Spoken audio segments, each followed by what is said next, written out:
Hi guys, and welcome back to the channel. Just going to do a quick update on the appling we've been doing lately.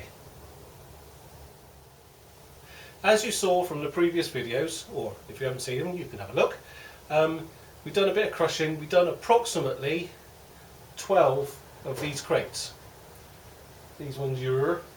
That's the first pressing we did, and we pressed 75 litres of juice.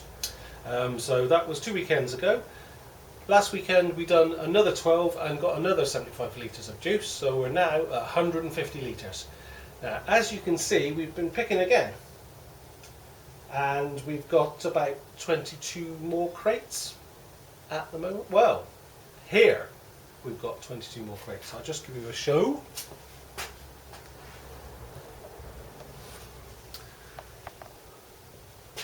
So there we are. There's a few apples there.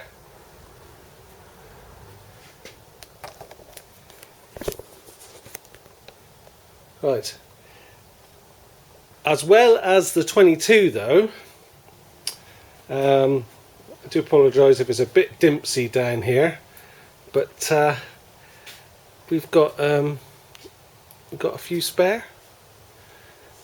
So yeah, I dread to think how much is in there. So, and I don't know what we're going to do with it at the moment, but there's a fair few apples.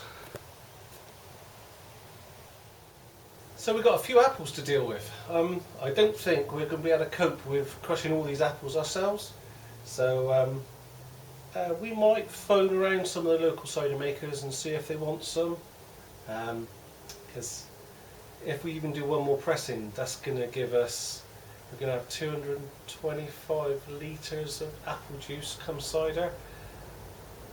I don't think I'll be able to drink all that. Wow, no, I don't know I'll be able to. I know a few people who might be able to help me. You know who you are, but we'll see. Well, thanks for watching that short update, and I hope you liked it. So please give us a thumbs up if you did, and I'll see you next time. Cheers then!